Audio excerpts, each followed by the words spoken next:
postgraduate teacher আৰু graduate teacherৰ শিক্ষকৰ নিযুক্তিৰ বিজ্ঞাপন খুব সোনকালে প্ৰকাশ পাব আৰু প্ৰকাশ পালে এই বিদ্যালয়সমূহত যি শিক্ষকৰ নাটনি আছে সেই নাটনি আমি দূৰ কৰাৰ কাৰণে আমি ব্যৱস্থা গ্ৰহণ কৰিম আমি এটা অনলাইন শিক্ষকৰ বদলীকৰণ প্ৰক্ৰিয়াৰ জৰিয়তে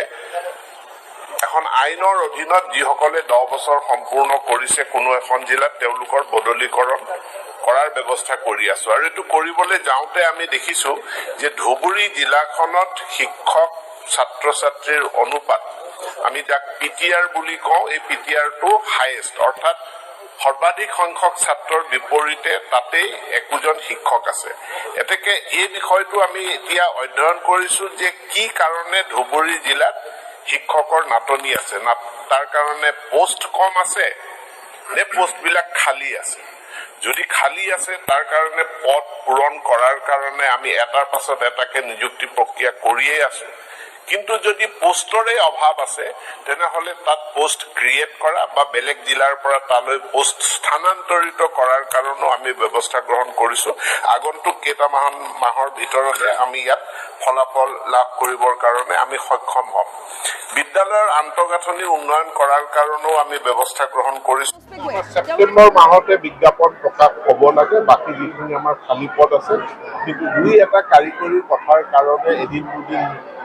কলম হ'ব পাৰে কিন্তু আমাৰ বিজ্ঞাপন ওলাব প্ৰাথমিক আৰু মাধ্যমিক দুইটা খণ্ডত আৰু ইয়াৰ নিযুক্তিৰ ক্ষেত্ৰত কিছু নিয়মৰ সালসলনি কৰা হৈছে প্ৰাথমিক আৰু উচ্চ প্ৰাথমিক য'ত আছে তাত টেটৰ নম্বৰৰ ওপৰত প্ৰধান গুৰুত্ব আৰোপ কৰি নিৰ্বাচন কৰা হ'ব তাত য'ত আমাৰ আপাৰ প্ৰাইমেৰী গ্ৰেজুৱেশ্যনটো প্ৰয়োজন হয় তাত গ্ৰেজুৱেশ্যনত 10% ৱেইটেজ লোৱা হ'ব d.el.ed পৰা 5% লোৱা হ'ব হায়াৰ সেকেন্ডাৰীৰ পৰা 5% লোৱা হ'ব কিন্তু 80% ৱেইটেজ আমি টেটৰ মাৰ্কছৰ পৰা হায়াৰ সেকেন্ডাৰীৰ পৰা 5% d.el.ed পৰা 5% টেটৰ পৰা 80% আৰু য'ত গ্ৰেজুৱেশ্যনটো এপ্লিকেবল হয় তাত গ্ৰেজুৱেশ্যনৰ পৰা 10% সেই সংখ্যাটো এতিয়ালৈকে প্ৰস্তুত হৈ আছে চূড়ান্ত হোৱা আমাৰ অসমৰ শিক্ষক কৰ্মচাৰী সকলোৱে অসম চৰকাৰৰ লগত আগতে এটা বুজাবুজি কৰি থৈছে যে ভাৰত চৰকাৰৰ যিটো চেন্ট্ৰেল গভৰ্ণমেণ্টৰ পে স্কেল আৰু অন্যান্য মানে নীতি নিয়ম আছে সেইখিনি অসমত প্ৰযোজ্য হ'ব গতিকে আমি অসমত যিটো পে স্কেল দিওঁ এইটো চেন্ট্ৰেল গভৰ্ণমেণ্টৰ পে স্কেলটো এতিয়া ইয়াতে OPS কি কয় NPS টো চেন্ট্ৰেল গভৰ্ণমেণ্টৰ পলিচি গতিকে পে স্কেলটো আমি চেন্ট্ৰেল গভৰ্ণমেণ্টৰ ল'ম পেঞ্চন পলিচিটো নল'ম তেনেকুৱা কথাটো হ'ব নোৱাৰে গতিকে দুইটাই এইটো অসমত প্ৰযোজ্য হৈছে কিন্তু বিষয়টো বিভিন্ন ধৰণৰ পৰ্যালোচনাৰ মাজত আছে আৰু সেই পৰ্যালোচনা অনুযায়ী ভাৰত চৰকাৰে যি সিদ্ধান্ত লয় সেইমতে